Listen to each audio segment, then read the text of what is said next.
Media, thank you so much for coming today. ഒരുപാട് സന്തോഷമുണ്ട്. ഒരുപാട് നാളത്തെ ഹാർഡ് വർക്കിന് ശേഷം ഞങ്ങളുടെ സിനിമ മസ്തിഷ്ക മരണം, a frankenbiting of Simon's memories ഇന്ന് 27-ാം തീയതി റിലീസായിരിക്കുകയാണ്. നല്ല റെസ്പോൺസാണ് ലഭിക്കുന്നത്. നല്ല റിപ്പോർട്ട്സ് വരുമ്പം ഭയങ്കര സന്തോഷമുണ്ട്. ഞങ്ങൾ ഈ സിനിമ ഷൂട്ട് ചെയ്യുന്ന സമയത്ത്, അല്ലെങ്കിൽ ഇതിന് പ്രീ പ്രൊഡക്ഷൻ്റെ സമയത്താണെങ്കിലും പോസ്റ്റ് പ്രൊഡക്ഷൻ്റെ സമയത്താണെങ്കിലും നമ്മുടെ മനസ്സിൽ കുറേ സ്വപ്നങ്ങളും ആഗ്രഹങ്ങളും ഉണ്ടാവുമല്ലോ. ഇന്നത്തെ ദിവസം എങ്ങനെ പോകണം, ഇത് റിലീസാകുന്ന ദിവസം എങ്ങനെ പോകണം എന്നുള്ളത്. അത് അതുപോലെ തന്നെ പോകുന്നുണ്ട്. ഇന്നത്തെ ഞങ്ങൾ ഇത്രയും സ്പെഷ്യൽ ആയിട്ടുള്ള ഡേയിൽ ഇവിടെ ഞങ്ങൾക്ക് വേണ്ടി വന്ന എല്ലാ മീഡിയ ടീംസിനോടും താങ്ക് യു സോ മച്ച്. ഇതുവരെ ഈ സിനിമ കണ്ട് നല്ല അഭിപ്രായം അറിയിക്കുന്ന എല്ലാ ഓഡിയൻസിനോടും ഒരുപാട് നന്ദി. കാണാത്തവർ ഇനി പോയി സിനിമ കാണും. ഇഷ്ടപ്പെടുവാണെങ്കിൽ എല്ലാവരോടും പറയണം, സിനിമ കാണാൻ പറയണം. മലയാളത്തിലെ ആദ്യത്തെ സൈബർ പങ്ക് സ്പേസിൽ വരുന്ന സിനിമയാണ്. ഒരു പുതിയൊരു സിനിമ, അല്ലെങ്കിൽ പുതിയൊരു സ്പേസിൽ ചെയ്യുന്ന ആദ്യത്തെ സിനിമ മലയാളത്തിൽ ചെയ്യുമ്പോൾ ആ സിനിമയുടെ ഭാഗമാവാൻ സാധിച്ചതിൽ ഞങ്ങൾക്ക് എല്ലാവർക്കും ഭയങ്കര സന്തോഷമുണ്ട്. മലയാളം ഫിലിം ഇൻഡസ്ട്രിയിൽ നിന്നും വീണ്ടും പുതിയതായ തോട്ട്സും പുതിയതായ സിനിമകളും ഉണ്ടാകുന്നു എന്നുള്ളത് പേഴ്സണലി ഞങ്ങൾ ഭയങ്കര പ്രൗഡായിട്ടുള്ള ഒരു കാര്യമാണ്. ഇപ്പൊ നമ്മൾ പല സ്ഥലത്തും, ഇപ്പൊ ചെന്നൈയിലാണെങ്കിലും ബോംബെയിലൊക്കെ ആണെങ്കിലും പോകുമ്പോൾ മലയാളം ഇൻഡസ്ട്രിയിൽ നിന്ന് വരുന്ന ഒരാളാണെന്ന് പറയുമ്പോൾ നമുക്ക് ലഭിക്കുന്ന ഒരു സ്പേസ്, അത് ഇങ്ങനെയാണ് ക്രിയേറ്റ് ചെയ്യപ്പെടുന്നത്. ഇപ്പം നല്ല സിനിമയാണെന്ന് വേർഡ് ഓഫ് മൗത്തിലൂടെ ഈ സിനിമ വിജയിക്കണമെന്ന് ഞങ്ങൾ എല്ലാവരും അതേ ആഗ്രഹിക്കുന്നു. Thank you. ബാക്കി we are open to the questions.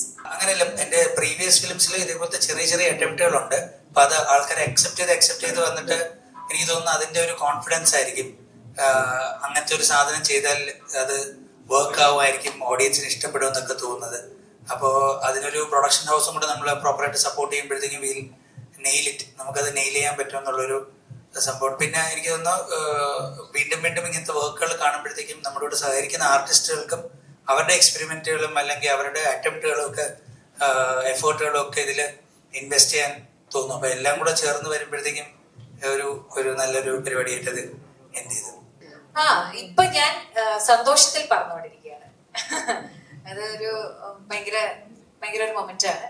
And ഞാൻ പറഞ്ഞതുപോലെ ഇതെല്ലാം ഒരു സിനിമയ്ക്ക് വേണ്ടി നമ്മളൊരു കാര്യം ചെയ്യുമ്പം ആ സിനിമയാണ് അതിനു വേണ്ടി സംസാരിക്കേണ്ടതെന്ന് ഞാൻ വിശ്വസിക്കുന്നു. ആ സിനിമ സംസാരിക്കുന്നുണ്ട്.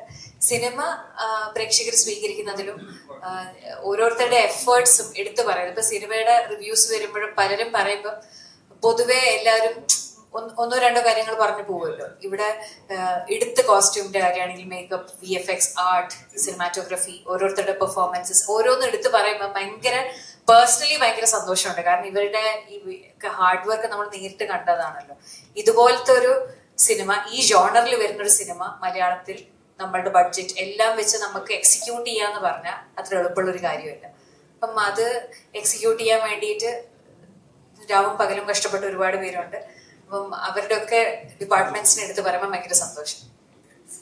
എന്തായിരുന്നു ഇങ്ങനത്തെ ജോണർ? ഇപ്പൊ നോർമൽ എല്ലാവരും ഇപ്പം രജിഷ എന്ന് പറയുമ്പോൾ നമുക്ക് കാണുന്ന ഒരു ടൈപ്പ് ഓഫ് കഥാപാത്രങ്ങളുണ്ട്. അതൊന്ന് ബ്രേക്ക് ചെയ്യണം, പ്രേക്ഷകരിലേക്ക് വേറെ ലെവലിലേക്ക് എത്തിക്കണം. ഭയങ്കര ആഗ്രഹം ഉണ്ടായിരുന്നു, പക്ഷെ ഒന്നും വന്നില്ല എനിക്ക്. അങ്ങനെയല്ല ഞാൻ പറയുന്നത്, എല്ലാം അപ്പൊ കടക്കാവലിന് മുന്നേ എന്റെ അവസാനത്തെ റിലീസ് മധുര മനോരമമാണ്. എത്ര ഗ്യാപ്പായി. അപ്പൊ ഞാനിങ്ങനെ നല്ലത് വന്നാൽ ചെയ്യാം, അല്ലെങ്കിൽ ഇങ്ങനെ വെയിറ്റ് ചെയ്തിരിക്കും. പട്ടിണിയാണെങ്കിൽ നമുക്ക് ഇങ്ങനെ വെയിറ്റ് ചെയ്യാം എന്നുള്ളൊരു സീനിലായിരുന്നു. എന്തോ കറക്റ്റ് ആ ഒരു സമയത്ത് കൃഷാന്തിന്റെ കോള് വന്നു. കൃഷാന്ത് വന്ന് ഇത് പറഞ്ഞ മൊമെന്റിൽ തന്നെ ഞാൻ ഭയങ്കര എക്സൈറ്റഡ് ആയിരുന്നു. ഇതെങ്ങനെ എക്സിക്യൂട്ട് ചെയ്യാൻ പറ്റും, ഇത് എന്നെ കൊണ്ട് ചെയ്യാൻ പറ്റുമോ ഇല്ലയോ എന്നൊക്കെ ഉള്ളത് പിന്നെയുള്ള കാര്യം. അത് കേട്ട പടവും ഇങ്ങനൊരു തോട്ടിന്റെ ഭാഗമായിട്ട് ഇപ്പൊ കൃഷാന്ത് വേണേ എന്നെ AD ആയിട്ട് വിളിച്ചിരുന്നെങ്കിൽ അതിന് വേണ്ടി ഞാൻ പോയേനെ. അഭിനയിക്കാനല്ല രക്ഷ, ഡയറക്ഷൻ ഡിപ്പാർട്ട്മെന്റിൽ വരുന്നത് വെച്ചിട്ട് ഞാൻ പോയേനെ. കാരണം ഇങ്ങനത്തെ സിനിമയുടെ ഭാഗം എങ്ങനെയെങ്കിലും ആവാൻ സാധിക്കുക എന്നാണ് ഞങ്ങൾ എല്ലാവരും ആഗ്രഹിച്ചത്. അപ്പൊ അതിന്റെ കൂടെ ഫ്രീഡ എന്ന് പറയുന്ന പോലത്തെ ഒരു ക്യാരക്ടർ കിട്ടിയത് ചെറിയ ടോപ്പ് ഓഫ് ദ കേക്ക് ആണ്. അത്രയും അതെ, ലോട്ടറി. സാറേ ഇതിലെ ആറാട്ടണ്ണന്റെ ഒരു റെഫറൻസ് ഉണ്ട്. അപ്പൊ സാറ് ആറാട്ടനായിട്ട് സംസാരിച്ചിട്ടുണ്ട്?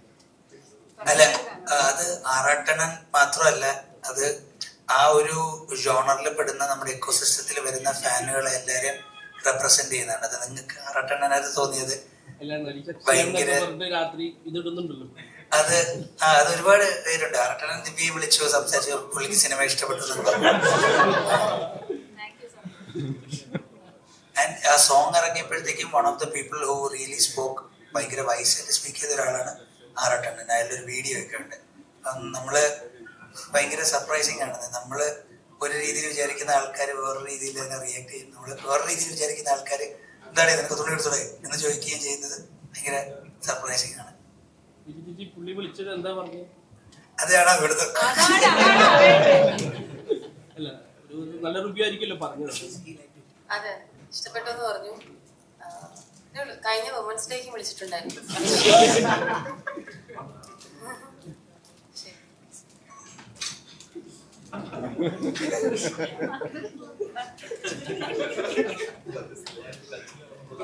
അതൊരു ആന്റി ദിലീപ് സ്റ്റേറ്റ്മെന്റ് ഒന്നുമല്ല. ഞാൻ പറയുന്നത് ആൾക്കൂട്ട മീഡിയ വിചാരണ കാണിക്കുന്ന ഒരു സാധനമാണ്. അപ്പം വായി തോന്നിയെ വിളിച്ച് പറയില്ല ചേട്ടാന്ന് അത് പറയുമ്പോഴത്തേക്കും നമ്മള് ദിലീപിന്റെ ക്രൈമോ അല്ലെങ്കിൽ ക്രൈം ചെയ്തിട്ടുണ്ടോന്നോ അതിനേക്കാൾ അത് ആ ക്വസ്റ്റ്യനൊക്കെ കോടതിയുടെയും ഇതിനൊക്കെ വിട്ടില്ല.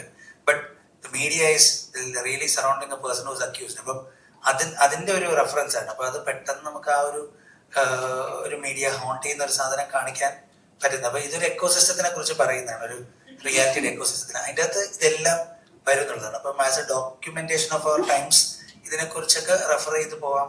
അതിനെ നമ്മൾ ഭയക്കേണ്ടതില്ല എന്നാണ് വിചാരിക്കുന്നത്. സിനിമയിലുള്ള കോൺഫിഡൻസ് ആണ്, അല്ലാതെ എനിക്ക് എന്റെ മറ്റേ അങ്ങനത്തെ പരിപാടിയല്ല. അത് സിനിമയിൽ, കാരണം നമുക്കറിയാലോ നമ്മളിത് എന്തിനാ ചെയ്തത്, സിനിമയ്ക്ക് ഇതിന്റെ ആവശ്യം എങ്ങനെയാണ് ഏതാണെന്ന് എനിക്കറിയാലോ. അപ്പൊ ഞാൻ അതിന് മുന്നേ എന്ത് പറഞ്ഞാലും പോയിന്റ്ലെസ് ആണ്.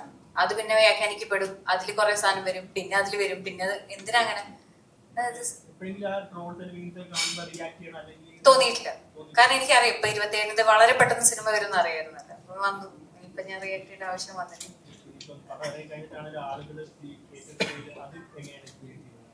ഭയങ്കര സന്തോഷം. ഞാൻ പറഞ്ഞില്ലേ, അതാണ് നമ്മള് സ്വീകരിക്കണമെന്ന് ആഗ്രഹിച്ചാണല്ലോ ഓരോരോ സിനിമയും നമ്മൾ ചെയ്യുന്നത്. അപ്പം അത് സ്വീകരിക്കപ്പെടുമ്പോഴാണ് ഇതിന്റെ ഒരു പരിസമാപ്തി ഭയങ്കര നന്നായിട്ട് പോകുന്നത്. ഇതിനാണ് നമ്മൾ എവ്രി ഡേ, ആർട്ടിസ്റ്റ് ആണെങ്കിലും ടെക്നീഷ്യൻ ആണെങ്കിലും നമ്മൾ ഈ ജോലിക്ക് ഇറങ്ങി തിരിച്ച് പണിയെടുക്കുന്നത് അൾട്ടിമേറ്റ്ലി ഓഡിയൻസിന് നമ്മൾ ചെയ്യുന്ന സിനിമ ഇഷ്ടമാവണം എന്ന് വിചാരിച്ചിട്ടാണ്. അതാണ് പ്രൈമറി. അത് കഴിഞ്ഞിട്ടേ ഉള്ളൂ ഇതിൽ വരുന്ന ബാക്കി പണമാണെങ്കിലും ഫെയിം ആണെങ്കിലും നമ്മളുടെ എന്തൊക്കെയാണെങ്കിലും.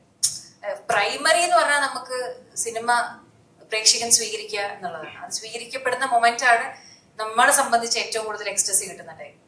ഞാൻ ഭയങ്കര ഹാപ്പിയാണ്. കാരണം എനിക്ക് ചെയ്തുകൊണ്ടിരിക്കുന്ന ഒരു സംഭവത്തിൽ നിന്ന് എനിക്കൊരു ബ്രേക്ക് വേണമായിരുന്നു. കാരണം നമ്മുടെ ഉള്ളില് ആ ഒരു സാധനമുണ്ട്. ഞാൻ നാടകത്തിലൊക്കെ ചെയ്തിട്ടുണ്ട്, സിനിമയിൽ എനിക്കൊരു അവസരം കിട്ടിയിട്ടില്ല അന്ന് ബ്രേക്ക് ചെയ്യാൻ വേണ്ടിയിട്ട്. പ്രത്യേകിച്ച് ഈ ഒരു ഡെസ്റ്റിമോണ എന്ന് പറഞ്ഞ ക്യാരക്ടർ വെറുതെ ഒരു കോമഡി ക്യാരക്ടർ എന്ന് പറയാൻ പറ്റത്തില്ല. അത് ഭയങ്കര എഡ്ജിലാണ് നിൽക്കുന്നത്, വല്ലാത്തൊരു മീറ്ററിലാണ് നിൽക്കുന്നത്. അപ്പം എനിക്ക് അതിന്റെ ഒരു ടെൻഷൻ ഉണ്ടായിരുന്നു. പക്ഷെ ഞാൻ പ്രീമിയർ കണ്ടിട്ട് ഒരുപാട് ഭയങ്കര നല്ല റെസ്പോൺസ് ഉണ്ടായിരുന്നു. പക്ഷെ അപ്പോഴും ഞാൻ വെച്ചു, ഓക്കെ, FDFSന് എന്താണ് കോമൺ ഓഡിയൻസിൽ നിന്ന് എന്താണ് കിട്ടുന്നത് ഞാൻ വെയിറ്റിംഗ് ആയിരുന്നു. പക്ഷെ ഇന്ന് എനിക്ക് ഒരുപാട് പേഴ്സണൽ മെസ്സേജസും പടം കണ്ടു കഴിഞ്ഞിട്ടാണെങ്കിലും ഒരുപാട് അപ്രിസിയേഷൻ കിട്ടി. എനിക്ക് മാത്രമല്ല ഇതിൽ അഭിനയിച്ചിരിക്കുന്ന നിരഞ്ജനും വിഷ്ണു അഗസ്ത്യ, രജിഷ, ആൻ, എല്ലാവർക്കും പെർഫോമൻസിന് ഒരു സ്പെഷ്യൽ ക്രെഡിറ്റ്സ് കിട്ടിയിട്ടുണ്ട്. ഭയങ്കര ഹാപ്പിയാണ്. And I'm so grateful to Krishand. ദിവ്യയുടെ അതേപോലെ കണ്ടു കഴിഞ്ഞ കൂട്ടുകാരികളായാലും പറഞ്ഞത് ദിവ്യയുടെ കാലിബർ ഇതൊന്നുമല്ല, ഇനി നിങ്ങൾ കാണാൻ കിടക്കുന്നുള്ളൂ എന്ന് പറയണ്ടേ. കുറച്ചുകൂടെ ഉറക്കെ പറ. അപ്പോ മലയാള സിനിമ ദിവ്യ പ്രഭയെ അങ്ങനെ കൃത്യമായി യൂട്ടിലൈസ് ചെയ്തിട്ടില്ല അല്ലേ? യെസ്. അങ്ങനെ തോന്നിയിട്ടുണ്ടോ? ഉണ്ട്, എനിക്ക് ഇനിയുണ്ട് ഒരുപാട്. ഇടയ്ക്കിടയ്ക്ക് തോന്നാറുണ്ട്. കുറെ ഐറ്റംസ് ഉണ്ട് ഇറക്കാൻ. ആരെങ്കിലും ഒക്കെ എഴുത്, ഉറപ്പായിട്ടല്ലേ? യെസ്. നല്ല കാലിബറുള്ള. Thank you so much. നിങ്ങൾക്ക് എല്ലാവർക്കും പടം കണ്ടതാണോ എല്ലാരും? ഇഷ്ടപ്പെട്ടു ശരിക്കും? Okay, thank you so much. ഞാൻ ഹൃദയത്തിൽ നിന്നാണ് ആൻസർ ചെയ്തത്. ശരി, താങ്ക് യു. ഹലോ, കേക്കാവോ? ഞാൻ ഈ സിനിമ നമ്മൾ പ്രീമിയർ കഴിഞ്ഞപ്പോഴും അല്ലാത്തപ്പോഴും എൻ്റെ അടുത്ത് ഏറ്റവും കൂടുതൽ പേഴ്സണലി വന്ന് സംസാരിച്ചത് കുറെ ആക്ട്രസസ് ആണ്. ഞാൻ പേരെടുത്ത് പറയുന്നില്ല, ഓരോരുത്തരും വന്നിട്ട് അവർക്ക് ഇത് കുറെ പോയിന്റ്സ് ഭയങ്കര റിലേറ്റബിൾ ആയിരുന്നു, കുറെ മൊമെന്റ്സ് ഇത് ഭയങ്കര റിലേറ്റബിൾ ആയിരുന്നു എന്നവർ പറഞ്ഞു. അത് നമ്മൾ പറയുന്ന പോലെ ഈ പ്രൈവസി കയറി എൻക്രോച്ച് ചെയ്തോട്ടെ എന്ന് നന്ദുചേട്ടൻ ഇതിലൊരു ഡയലോഗ് ചോദിക്കുന്നുണ്ട്. അത് ഏത് മൊമെന്റ് വരെ നമുക്കത് ഓക്കെ ആണെന്നുള്ളൊരു കാര്യമുണ്ടല്ലോ. ഇപ്പം ഈവൻ ഇപ്പൊ ഞാനൊരു ജേർണലിസം സ്റ്റുഡന്റ് ആണ്, ഞാൻ ജേർണലിസം പഠിച്ചിട്ട് വന്ന ഒരാളാണ്. അപ്പൊ എനിക്കറിയാം ഇതിന്റെ എത്തിക്സ് എന്താ, നമ്മൾ എന്തൊക്കെയാ ഫോളോ ചെയ്യുന്നുണ്ട്. പക്ഷെ ഇന്നത്തെ ഒരു കാലഘട്ടത്തിൽ നമ്മൾ എന്തൊക്കെ ഫോളോ ചെയ്യുന്നുണ്ട്. ഇപ്പൊ ചുമ്മാ പറയുകയാണെങ്കിൽ ഒരു മരണ വീട്ടിൽ പോയാൽ നമ്മൾ എന്തൊക്കെയാണ് ചോദിക്കുന്നത്, എങ്ങനെയൊക്കെയാണ് കവർ ചെയ്യുന്നത്, എങ്ങനെയൊക്കെയാണ് ഷൂട്ട് ചെയ്യുന്നത്, എന്തൊക്കെയാണ് നമ്മൾ അപ്ലോഡ് ചെയ്യുന്നത്. ഇതിന് നമ്മൾ ഓരോരുത്തർക്കും as A citizen, as A human being നമുക്കൊരു റെസ്പോൺസിബിലിറ്റി ഉണ്ടല്ലോ. നമ്മുടെ ഒരു അതൊക്കെ എല്ലാം നമുക്ക് സ്കൂളിൽ പഠിപ്പിച്ചു തരാനും കോളേജിൽ പഠിപ്പിച്ചു തരാനും പറ്റില്ല. കുറെയൊക്കെ നമ്മൾ തന്നെ അല്ലെ. അപ്പൊ ആ റെസ്പോൺസിബിലിറ്റി വിട്ട് കുറെ പേര് പെരുമാറുമ്പം അത് ആരെയാണെങ്കിലും അത് ഹേർട്ട് ചെയ്യും. അത് പബ്ലിക് ഫിഗർ ആണെങ്കിലും പ്രൈവറ്റ് ഫിഗർ ആണെങ്കിലും അതൊരു നേരിയ വരെയാണ് നമ്മളത്. ഇപ്പം എല്ലാവരും അവരവരുടെ വിവേകവും ഇതൊക്കെ ഉപയോഗിച്ച് പെരുമാറിയാൽ കുറച്ചും കൂടെ ഒരു ബെറ്റർ സിറ്റുവേഷനിലേക്ക് നമുക്ക് പോകാൻ പറ്റുമായിരിക്കും എന്ന് എനിക്ക് തോന്നുന്നുണ്ട്. പിന്നെ ഇങ്ങനത്തെ പോയിന്റ്സ് സിനിമയിൽ നമ്മളിങ്ങനെ അഭിനയിക്കുമ്പോൾ ആഡ് ചെയ്ത പോയിന്റ്സ് അല്ലേ, ഇതൊക്കെ വ്യക്തമായി കൃഷാന്ത്, ഞാൻ പറഞ്ഞ സിനിമയിലുള്ള എല്ലാം നേരത്തെ കൃഷാന്തിന്റെ ഒരു ഭയങ്കര കിടിലം പരിപാടി നമ്മൾ ഷൂട്ട് ചെയ്യുന്നതിന് മുന്നേ പുള്ളി അടിപൊളിയായിട്ട് വരയ്ക്കും. അപ്പൊ എല്ലാത്തിനെ കുറിച്ചും നല്ല രീതിയിലുള്ള സ്കെച്ച് ബോർഡ്സും സ്റ്റോറി ബോർഡ്സും ഭയങ്കരമായിട്ടുള്ള ഒരു പ്രിപ്പറേഷൻ അതിന്റെ പറയുന്നുണ്ട്. അപ്പൊ എനിക്ക് തോന്നുന്നു ടെക്നിക്കൽ ഡിപ്പാർട്ട്മെന്റിൽ വർക്ക് ചെയ്യുന്ന എല്ലാവർക്കും അത് ഭയങ്കര എളുപ്പമാണ്. പാട്ടിനാണെങ്കിലും കോസ്റ്റ്യൂം ആണെങ്കിലും നമുക്ക് അങ്ങനെ ഒരു കാറ്റത്ത് പോയിട്ട് നമുക്ക് കൃത്യമായിട്ട് അറിയാം എങ്ങനെയാണ്. അപ്പൊ അത് എക്സിക്യൂട്ട് ചെയ്യാനും കുറച്ചും കൂടി ഈസിയർ ആയിരിക്കും എന്ന് എനിക്ക് തോന്നുന്നു. സോ ഒരു നല്ല രീതിയിലുള്ളൊരു പ്ലാനിങ് ഈ സിനിമയുടെ പുറകിലും പോയിട്ടുണ്ട്. അത് എഴുത്തിലാണെങ്കിലും ടെക്നിക്കലാണെങ്കിലും അത് നമ്മളായിട്ട് തന്നെ തീരുമാനിക്കണം. ഞാൻ അതാ പറയുന്നത്. ഇപ്പൊ നമ്മള് ചില സിറ്റുവേഷനിലേക്ക് വന്നാൽ നമ്മൾ എപ്പോഴും എല്ലാരും ഇങ്ങനെ പഴിചാരിക്കൊണ്ടിരിക്കുവാണല്ലോ. ഓ അത് ഗവൺമെന്റ് ചെയ്തില്ല, ഇത് അവര് ചെയ്തില്ല, ഇത് ഇവര് ചെയ്തില്ല. എപ്പോഴും ഒരു തേർഡ് പേഴ്സണിലോട്ട് ഈ ബ്ലെയിം ഇടാൻ നമുക്കൊരു ടെൻഡൻസി ഉണ്ട് മനുഷ്യർക്കെന്ന് എനിക്ക് തോന്നുന്നു. നമ്മളായിട്ട് എന്താ ചെയ്യുന്നത്? ഇപ്പം നമ്മളൊന്നുമില്ല, റോഡിൽ കൂടെ പോകുമ്പോൾ എന്തോരം പേര് വേസ്റ്റ് ചുമ്മാ എടുത്ത് കളയുന്നത്. ഇതൊക്കെ ഞാൻ പറഞ്ഞൊരു ബേസിക് നമുക്കായിട്ട് ഒരു മാറ്റം വരുന്നുണ്ട്. അപ്പൊ ഞാൻ ചെയ്യുന്ന എന്റെ ജോലി ഇതാണെങ്കിൽ, അഭിനയമാണെങ്കിൽ ഇതിൽ ഞാൻ എന്തൊക്കെ എത്തിക്സ് എനിക്ക് ഫോളോ ചെയ്യണം, മീഡിയ ആണ് എന്തൊക്കെ ഫോളോ ചെയ്യും. അപ്പൊ അത് നമ്മളായിട്ട് തന്നെ കണ്ടുപിടിക്കണം. അതിന് അല്ലാതെ നമുക്കൊരു ഗൈഡ് ലൈൻസ് ഒന്നും കൊണ്ടുവരാൻ ബുദ്ധിമുട്ടായിരിക്കും എനിക്ക് തോന്നുന്നു. ഇത് 2046 എന്ന് പറയുമ്പോൾ ഉറപ്പായിട്ടും ഫിലിം മേക്കറിന്റെ തലക്കകത്തിരിക്കുന്ന ഇമാജിനേഷൻ ആണ് അവിടുത്തെ എല്ലാ പ്ലേയും. അപ്പോ എനിക്ക് തോന്നുന്നു നമുക്കൊരു വക്കീലിന്റെ കഥാപാത്രം കിട്ടിയാൽ നമുക്ക് എന്തൊക്കെ ചെയ്യാൻ പറ്റും, എന്തൊക്കെ ചെയ്താലും അതിലൊരു ഡെക്കർ നമുക്ക് കീപ്പ് ചെയ്യേണ്ടതായിട്ട് വരും. ഇത്രയും ക്രേസി ആയിട്ട് ഇത്രയും കാഷ്വൽ ആയിട്ട് ഒരു കോർട്ട് ഇനി ജീവിതത്തിൽ അഭിനയിക്കാനും പറ്റില്ല. അപ്പൊ അതുകൊണ്ട് അല്ലേ, അപ്പൊ അതുകൊണ്ട് തന്നെ ഇത് എപ്പോഴും ഭയങ്കര സ്പെഷ്യലാണ്, ഫണ്ണാണ്. ഡെഫിനറ്റ്ലി ഇപ്പൊ താങ്കൾ തന്നെ നേരത്തെ പറഞ്ഞു, അതായത് മറ്റ് സ്ഥലങ്ങളിൽ നിന്ന് ഇവിടെ എന്തുകൊണ്ട് എക്സ്പെരിമെന്റൽ സിനിമ വരുന്നു എന്ന് ചോദിച്ചു കഴിഞ്ഞാൽ ഇവിടുത്തെ ഓഡിയൻസ് അക്സെപ്റ്റ് ചെയ്യുന്നുണ്ടാണ്. മനസ്സിലായോ? വേറെ ഒന്നുമല്ല, അതിന്റെ വേറെ മാജിക് വേറെ ഒന്നുമല്ല. ബാക്കിയുള്ള എല്ലാ ഇൻഡസ്ട്രിയിൽ നിന്നിട്ട് എക്കോ എന്തുകൊണ്ട് ഹിറ്റായി എന്നൊക്കെ ചോദിക്കുന്ന സമയത്ത് നമ്മുടെ ഓഡിയൻസ് എടുത്തു, അത് അവര് വേറെ മനുഷ്യനോട് പറഞ്ഞു, അയാൾ പോയി കണ്ടു. അതുകൊണ്ടാണ് അത് സക്സസ്ഫുൾ ആവുന്നതും നെക്സ്റ്റ് വരുന്നൊരു ഫിലിം മേക്കറിന് വീണ്ടും അത് എക്സ്പെരിമെന്റ് ചെയ്യാനോ അല്ലെങ്കിൽ ഇങ്ങനെ ട്രൈ ചെയ്യാം, ഇങ്ങനെ ഒരു കഥ അവരോട് പറഞ്ഞു നോക്കാം എന്ന് തോന്നുന്നത് അങ്ങനെ ഒരു അവരുണ്ടായോണ്ടാണ്. അപ്പോ ആ അവരിൽ തന്നെ പ്രതീക്ഷിച്ചാണ് ഈ സിനിമയും നമ്മൾ മുന്നോട്ട് വെച്ചേക്കുന്നത്. ഡെഫിനറ്റ്ലി യങ് ആയിട്ടുള്ള ക്രൗഡ് ഇത് ഏതെങ്കിലും രീതിയിൽ കണക്ട് ചെയ്യപ്പെടുമെന്ന് വിശ്വസിക്കുന്നു. അത് ഭയങ്കര ഞെട്ടി. അത് പിന്നെ ആ ഒരു ബഡ്ജറ്റിലും ആ ഒരു നമ്മുടെ ഒരു ഇതില് നമുക്കുണ്ടാവുന്ന വാരിയസിലൊക്കെ ഇത് ഷൂട്ട് ചെയ്യാൻ പറ്റുന്ന ഒരു ഡയറക്ടറാണ്. അപ്പൊ എനിക്ക് അറിയാമായിരുന്നു ഇത് ഇങ്ങനെയൊക്കെ എത്തിച്ചേരുന്നുള്ളത് 100%. അപ്പം പടം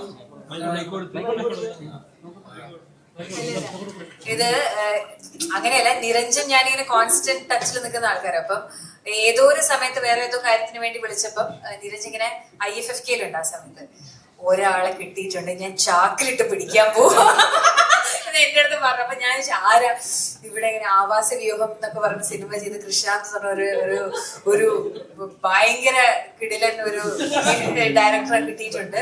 പുള്ളി ഭയങ്കര ഇന്റലക്ച്വല്, പകുതി പറയുന്നത് നമുക്ക് മനസ്സിലാവൂല, പക്ഷെ ഞാനിത് എങ്ങനെയും ചാക്കിലിട്ട് പിടിക്കും എന്ന് പറഞ്ഞിട്ട് 4 സംഘം ചെയ്യാൻ പോയി. 4 സംഘം ചെയ്യാൻ പോയെടുത്തത് പ്രൊഡ്യൂസർ ഞാൻ ആവാം അടുത്ത സിനിമയുടെ എന്നൊക്കെ പറഞ്ഞിങ്ങനെ. അപ്പോഴും കൃഷ്ണ പ്രൊഡ്യൂസർ ഒന്നും ആയിട്ട് കാര്യമില്ല, ടാലന്റഡ് ആയിട്ട് കാര്യമുള്ളൂ എന്ന് പറഞ്ഞപ്പോഴത്തേക്ക് ഈ നിരഞ്ജന് ഭയങ്കര സെൻസ് ഓഫ് ഹ്യൂമർ ആണ്. ഒരു 10ൽ 7 എണ്ണം എന്തായാലും ഫലിക്കും, 9 എണ്ണം എന്തായാലും ഫലിക്കും. അപ്പം ഈ ചാക്കിലിട്ട് പിടിക്കുന്നതിന്റെ ഭാഗമായിട്ട് 4 സംഘത്തിന്റെ ഷൂട്ടിങ്ങിന്റെ സമയത്ത് 100 എണ്ണൊക്കെ ഇങ്ങനെ ഇടാൻ തുടങ്ങി. അപ്പം അപ്പോഴാണ് കൃഷാന്തിന് മനസ്സിലാവുന്നത് ഓക്കെ പുള്ളിക്ക് ഇത്രയും നന്നായിട്ട് കോമഡി ചെയ്യാൻ പറ്റും എന്നുള്ളത്. അങ്ങനെ കൃഷാന്ത് വേറെ 2-3 സിനിമ ചെയ്യാൻ പോവായിരുന്ന ആള് നൈസായിട്ട് പറഞ്ഞ് റീറൂട്ട് ചെയ്യിപ്പിച്ച് അല്ലെ ഇങ്ങോട്ട് വിട്ടു. എന്നിട്ട് നിരഞ്ജനെയാണ് എന്നിലേക്കും അത് മധുര മനോരമ കൊണ്ട് അതായത് ചാക്കിലിട്ട് കിട്ടിയിട്ടുണ്ടെന്ന് പറഞ്ഞിട്ട് രജിഷ തിരിച്ച് അങ്ങനെ കിട്ടുകയാണെങ്കിൽ കുറച്ച് എനിക്കൂടെ തരണം അങ്ങനെ കണക്ട് ചെയ്താണെന്നാണ് എനിക്ക് തോന്നുന്നത്. സോറി ആ ഒരു flow ആണ്. അല്ല പക്ഷെ അത് എന്തൊരു കിടിലം പരിപാടിയാണ്. നിരഞ്ജ് അങ്ങനെ ചെയ്തുകൊണ്ട് നിരഞ്ജ് ഗോഡ് ബ്രില്യൻ ക്യാരക്ടർ അല്ലേ. അപ്പൊ നമ്മളൊക്കെ കുറച്ച് ചാക്കും കൊണ്ട് അത് വേറെ കേസാവും. അല്ല ഭയങ്കര എക്സൈറ്റ്മെന്റ് ആയിരുന്നു ഇത് കഥ കേട്ടപ്പോ തന്നെ. ഇത് this is once in a lifetime. എനിക്ക് തോന്നുന്നു അങ്ങനെ ഒരു പ്രോപ്പർ സൈബർ ഒരു സൈബർ പങ്ക് പടം 2003 ഇറങ്ങിയ ഒരു സിനിമയുടെ പേരാണ് പറഞ്ഞത്. അപ്പൊ അങ്ങനെ ഒരു പടം ഇല്ല. അതങ്ങനല്ല, ഞാനിപ്പം സൈബർ പങ്ക് എന്ന് പറയുന്നത് ഇവിടെ തന്നെയാണ് ഞാൻ ആദ്യം കേൾക്കുന്നത്. പണ്ടെപ്പോഴും കേട്ടിട്ടുണ്ടെന്നുള്ളതേ ഉള്ളൂ. അപ്പൊ ഞാൻ ഈ സൈബർ പങ്ക് സിനിമ വേറെ ഇന്ത്യയിൽ ഏതാ നോക്കിയപ്പോഴത്തേക്കും സൈബർ പങ്ക് വേറെ ഏതാ ഗൂഗിൾ ചെയ്ത് നോക്കിയിട്ട് 2003 എന്തോ ഒരു ഇൻഡിപെൻഡന്റ് ഫിലിം മാത്രമേ ഗൂഗിളിൽ കിട്ടിയുള്ളൂ. സീരീസ് എന്ന് പറഞ്ഞിട്ട് അത് കണ്ടിട്ടില്ല. ഓക്കെ അപ്പം ഫസ്റ്റ് ഓഫ് ഇറ്റ്സ് കൈൻഡ് ഒരു പരിപാടി ചെയ്യുന്നതിന്റെ എക്സൈറ്റ്മെന്റ്. പിന്നെ ആളെന്ത് ചെയ്താലും ഞാനുണ്ട്, ഞാൻ കൂടെ ഉണ്ട്. ക്യാരക്ടറിൽ മറ്റേ ടെക്നിക്കൽ ഡിപ്പാർട്ട്മെന്റിൽ എവിടെയെങ്കിലും ഉണ്ടാവും. ഞാനിപ്പോ ദിവസമായി എപ്പോഴും ഉണ്ടാവണം നിർബന്ധമില്ലല്ലോ.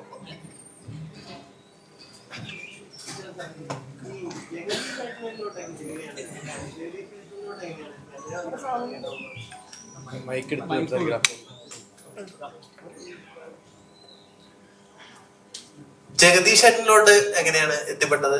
ഈ ജഗദീഷ് ഏട്ടനിലോട്ട് എങ്ങനെയാണ് എത്തിപ്പെട്ടത്? അദ്ദേഹം എന്താണ് പറഞ്ഞത് കഥ കേട്ടപ്പോ? ജഗദീഷ് സാറിന് ഞാൻ പുരുഷപ്രയത്തിന് വേണ്ടിയിട്ട് റീച്ച് ഔട്ട് ആദ്യം ചെയ്ത്. അപ്പം എനിക്ക് വെരി പോസിറ്റീവ്. പുരുഷപ്രയത്തിലും 4.5 ഗാങ്സിലും ഇതിലെനിക്ക് ജഗദീഷ് സാറിന്റെ ഞാൻ കുറച്ചുകൂടെ ഓപ്പൺ ആയിട്ട് സാർ ഇതിൻ്റെ അത് 3 ക്യാരക്ടേഴ്സ് ഉണ്ട്. You can choose whichever you want according to നിങ്ങൾക്ക് എത്ര ഡേറ്റ് ഉണ്ട് അതിനനുസരിച്ച് നിങ്ങൾക്ക് ചൂസ് ചെയ്യാമെന്ന് പറഞ്ഞു.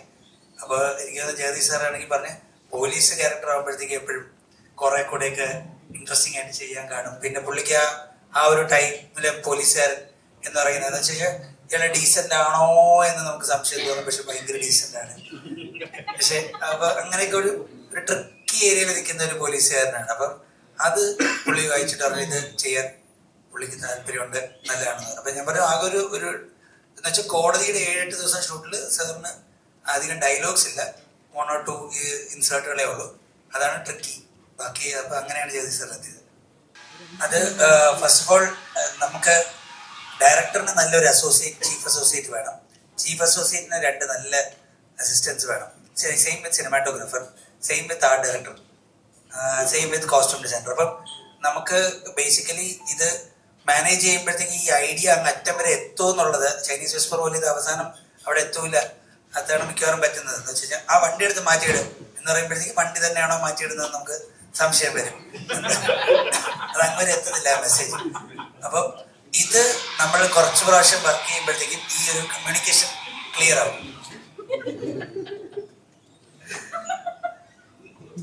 ഇല്ല അപ്പൊ അതാണ് ഇവിടെ ക്ലിയർ ആയിട്ട്. അപ്പൊ എനിക്ക് എന്റെ ചീഫുമായിട്ടുള്ള നിഖിലുമായിട്ടുള്ള ഒരു ഇതില് ഫുൾ കമ്മ്യൂണിക്കേറ്റ് ചെയ്യും. അതുപോലെ തന്നെ ഇത് ഡോക്യുമെന്റ് ആയിട്ട് പോകുമ്പോൾ എല്ലായിടത്തും ഈ സാധനം പോയിട്ട് മൈക്കിലും വിളിച്ചു പറയും, സീൻ ഫുള്ളും റിഹേഴ്സൽ ചെയ്യും. അപ്പം പിന്നെ അതുപോലെ തന്നെ ജൂനിയർ ആർട്ടിസ്റ്റുകളെ വെറുപ്പിക്കാറില്ല, അല്ലെങ്കിൽ നമ്മൾ അങ്ങനെ തെറിയൊക്കെ വിളിക്കാതിരിക്കാൻ മാക്സിമം നോക്കും. അൺലെസ് ഭയങ്കരമായിട്ട് നമ്മളെ പറ്റിക്കാൻ നോക്കുമ്പോൾ മാത്രമേ സൈഡിൽ കൊണ്ടുവരുത്തി സംസാരിക്കാറുള്ളൂ. അല്ലാതെ ഭയങ്കര ജെന്യുവൻ ആയിട്ട് തന്നെയാണ് ഡീൽ ചെയ്യുന്നത്. അങ്ങനെ ഡീൽ ചെയ്യുമ്പോഴത്തേക്ക് അവരും ഇതിൻ്റെ അകത്ത് ഭാഗമാണെന്ന് തന്നെ അവർക്ക് എന്ന് വെച്ചാൽ അവരും ആ സെറ്റപ്പിൽ വേണം.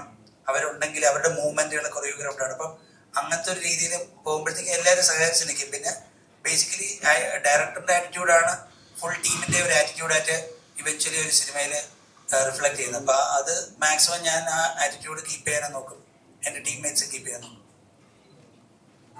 അത് എനിക്ക് അജിത് വിനായക ഫിലിംസുമായിട്ട് ഞാനും നിരഞ്ജും കൂടെ പണ്ടൊരു പ്രോജക്റ്റ് പിച്ച് ചെയ്തിട്ടുണ്ട്, പഴയ ഒരു ഫിലിം.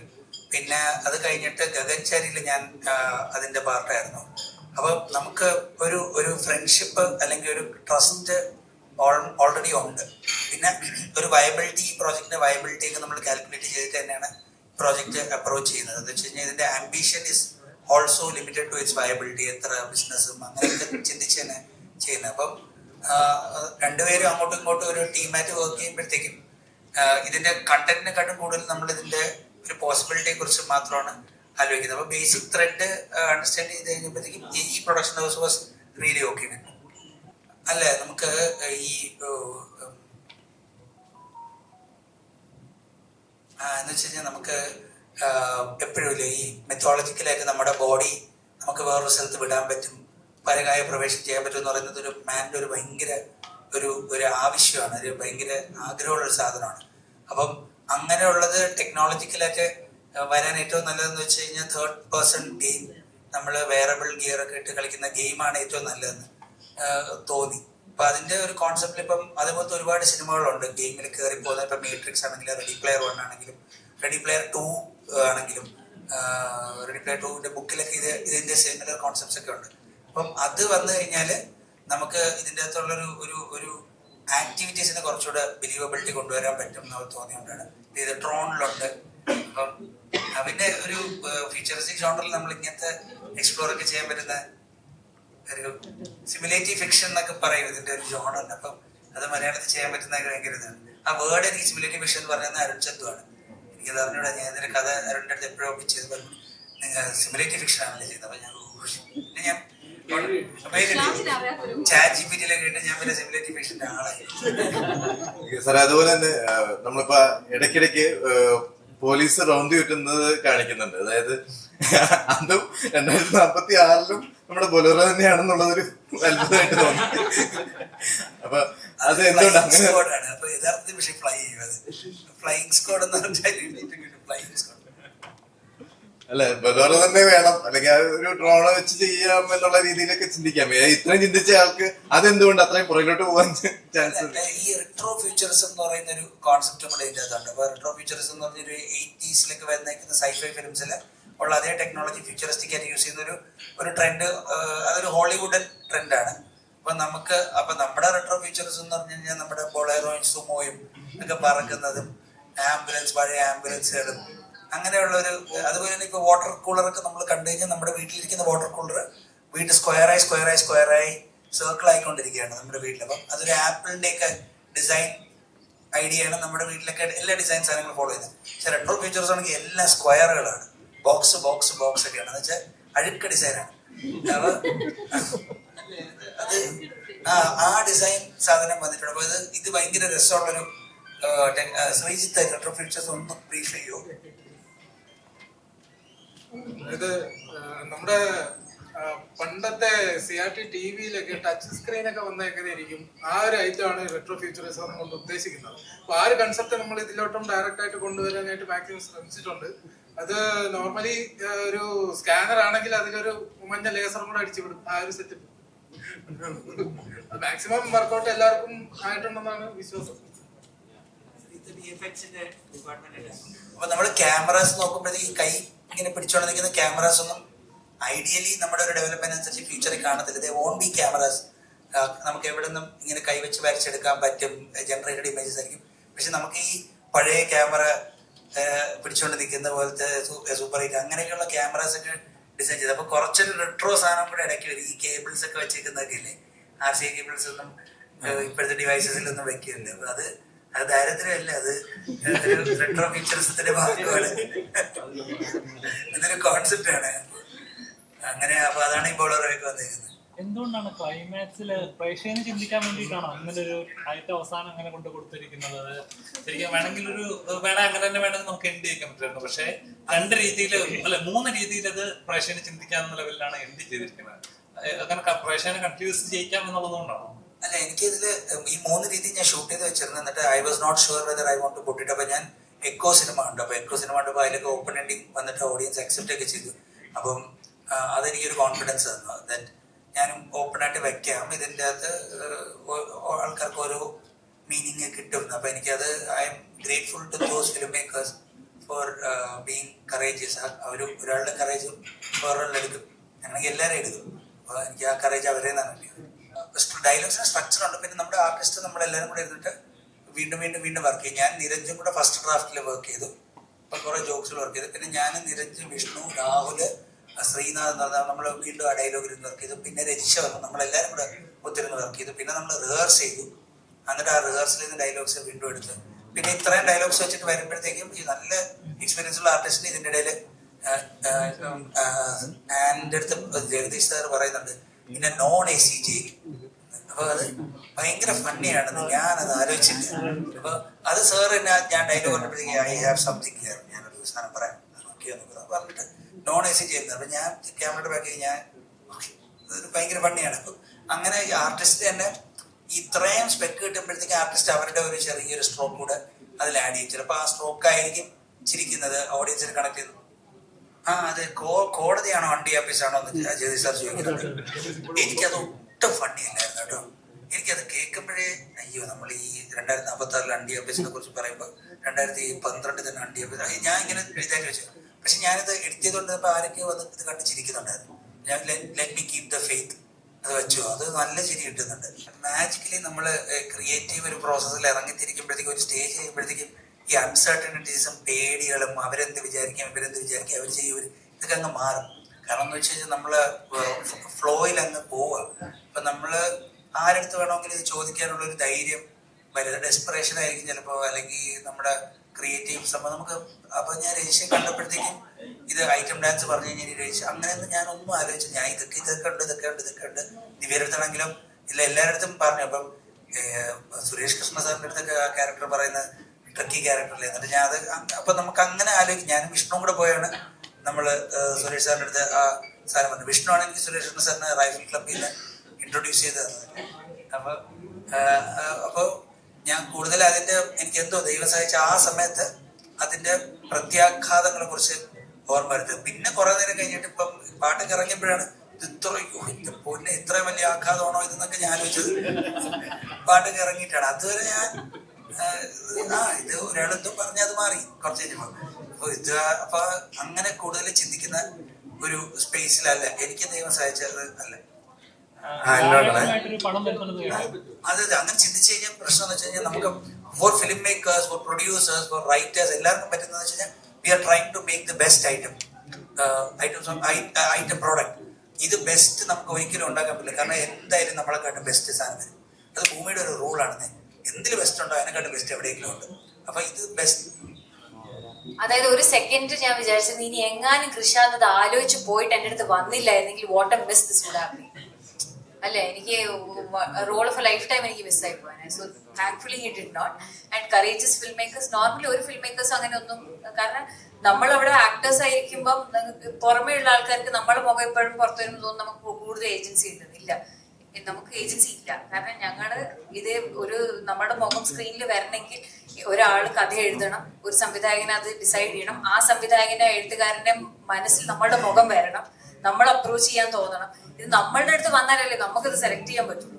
ഇപ്പൊ നേരത്തെ എൻ്റെ അടുത്ത് ചോദിച്ചതുപോലെ ഞാൻ ചെയ്ത് വെച്ചിരിക്കുന്ന എന്റെ മുന്നേ ഉള്ള ക്യാരക്ടേഴ്സ് വെച്ചിട്ട് ഇപ്പൊ എന്റെ ഫ്രണ്ട്സിന് എന്റെ അടുത്ത് ചോദിച്ചു എങ്ങനെയാണെന്നാലും കൃഷാന്ത് തോട്ട് ഓഫ് യു, രക്ഷയെ കുറിച്ച് ആലോചിച്ചല്ലോ.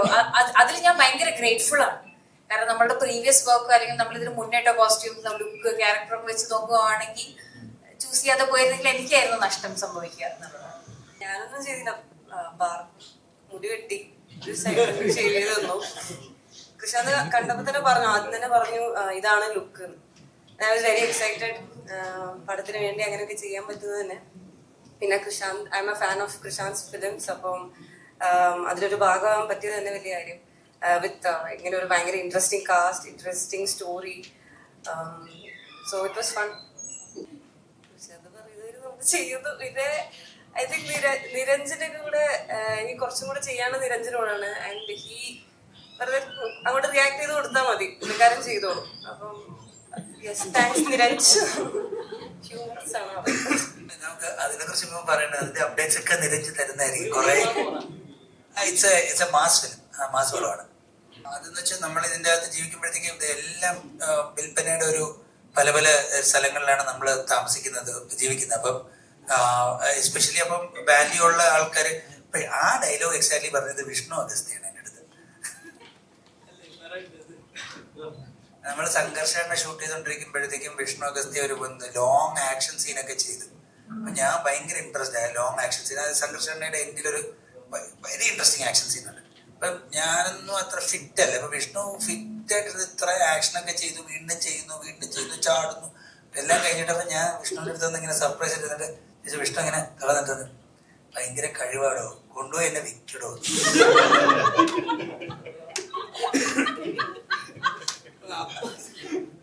ഞാൻ നോക്കുമ്പോഴത്തേക്കും അതാണ് വെരി ട്രൂ. അപ്പൊ ഞാൻ രജിഷയുടെ അടുത്തും ഈ ഡയലോഗ് വിഷ്ണു ഇങ്ങനെ പറഞ്ഞതായിട്ട് തന്നെയാണ്, ഈ ഡയലോഗ് ഇത് പറയേണ്ട രീതി ഇങ്ങനെയാണ് അപ്പൊ എന്ന് പറഞ്ഞു. രജിഷ ശരിക്കും അങ്ങനെ ഡയലോഗ് പറയുന്ന സമയത്ത് എങ്ങനെയാണ് ഫീൽ ചെയ്തിട്ടുള്ളത്? അതായത് ഇപ്പൊ ശരിക്കും സൊസൈറ്റി റെലവെന്റ് ആയിട്ടുള്ളത് നടക്കുന്ന നമ്മള് കുറച്ച് ഹിന്ദിയും കൂടെ ഇട്ടുണ്ടായിരുന്നു. അതെ, അല്ല അത് ഭയങ്കര റെലവെന്റ് ആണല്ലോ, എല്ലാം വിൽക്കാൻ വേണ്ടി നമ്മൾ ക്രിയേറ്റ് ചെയ്യുന്ന പ്രോഡക്ട്സ് ആണല്ലോ. So yes. പക്ഷെ എനിക്ക് വിഷ്ണുവേട്ടന്റെ കറക്റ്റ് മോഡുലേഷൻ പറഞ്ഞു തന്നുകൊണ്ട് കുറച്ചും കൂടെ അടിപൊളിയാണ്. സെക്കൻഡ് പാർട്ട് ടൈറ്റിലെ സിനിമയുടെ അവസാനം എഴുതി കാണിക്കുന്നത് മസ്തിഷ്ക പറഞ്ഞ to deconstruction of Robin's paradox എന്ന്. അതൊരു ടൈം ട്രാവലൊക്കെ ഇതിന്റെ കൂടെ തന്നെയുള്ള കോമഡി ഒരു കോൺസെപ്റ്റും കൂടെ ഉണ്ട് ഇതിനകത്ത്. അപ്പം ഇതിപ്പോ ഫംഗ്ഷനിലായി തുടങ്ങിയോണ്ട് ഓഡിയൻസ് ഭയങ്കരമായിട്ട് ഇഷ്ടപ്പെടുന്നുണ്ട്, നമ്മള് വർക്ക് ആവുന്നുണ്ട് സിനിമ. നമ്മൾ സെക്കൻഡ് പാർട്ടിനെ കുറിച്ചും ആലോചിക്കുന്നതാണ്. അതെ അതെ അതെ അതെ അതെ. പ്രശാന്തിന്റെ ഒരു ഷോട്ടും കൂടെ ഇതിന്റെ എൻഡിലുണ്ടായിരുന്ന ഒരു ഷോട്ട് കൂടെ എടുക്കാം. പിന്നെ സെൻസർ ചെയ്ത് തിരിച്ചു വരണം. അപ്പം എല്ലാം കൂടെ ആയതുകൊണ്ടാണ് ആ ഷോട്ട് നമ്മൾ എടുക്കാൻ ജസ്റ്റ് സ്റ്റാർട്ട് ചെയ്തിട്ട് അങ്ങ് നിർത്തിയത്. ഈ പ്രശാന്തേട്ടനോടെ അങ്ങനെ ആ ഒരു സീനാണെന്ന് പറഞ്ഞപ്പോൾ പുള്ളി എന്തെങ്കിലും പറഞ്ഞു? അതാ ഇല്ല, പ്രശാന്തേട്ടൻ്റെ അടുത്ത് ജസ്റ്റ് ഫോട്ടോ അയച്ചിരുന്നു. പുള്ളി സിനിമ കണ്ടതിന് ശേഷമാണ് അത് കണ്ടത്. അതെ അതെ അതെ. പക്ഷെ ആ സീൻ കണ്ടപ്പോ തിയേറ്റർ മൊത്തത്തിൽ ഒരു വലിയൊരു ചിരി പടം. അത് ആ പ്രശാന്തേട്ടനും കൂടെ ഉള്ള ഒരു അംഗീകാരമാണല്ലോ. പുള്ളി അതിന് ആ ഒറ്റ സീനിൽ തന്നെ ഐഡന്റിഫൈ ചെയ്തിട്ടേ. പ്രശാന്തേട്ടൻ അത് ഭയങ്കരമായിട്ട് തിയേറ്ററിൽ അത് എൻജോയ് ചെയ്തിട്ടുണ്ട്. ഞാനിത് പറഞ്ഞപ്പോ പ്രശാന്തേട്ടൻ പറഞ്ഞാ നീ ഇത് വേറെ എവിടെ പോയി പറയരുത്, പിന്നെ ഇനി ഡയറക്ടേഴ്സ് എന്റെ ഫോട്ടോ മാത്രമേ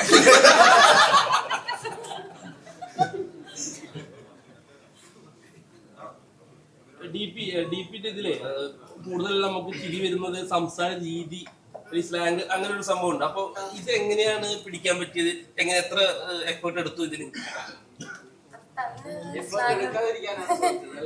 എനിക്ക് ഇഷ്ടമാണ് സ്ലാങ്ങില് ഇങ്ങനെ ട്രൈ ചെയ്യാൻ വേണ്ടി ഡിഫറെന്റ് സ്ലാങ്സ്. പണ്ട് തൊട്ട് സിനിമ വരുന്നതിന് മുമ്പേ ഞാൻ ഇങ്ങനെ ചുമ്മാ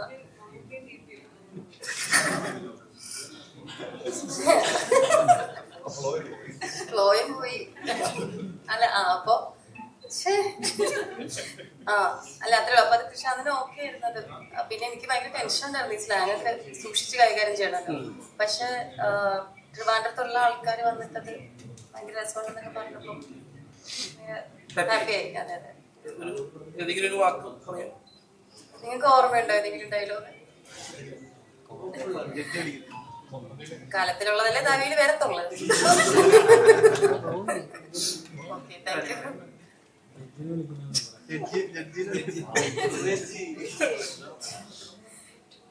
എന്തോന്ന് റേജ് ചെയ്ത് എന്താ പോളോ? എനിക്കല്ലേ നമ്മുടെ ഈ സിനിമയിലെ നായിക എന്ന് പറയുന്ന കോൺസെപ്റ്റ് എപ്പോഴും നായകന്റെ റൊമാൻറ്റിക് പെയറിനെയാണ് നമ്മൾ എപ്പോഴും മനസ്സിൽ വിചാരിക്കുന്നത്.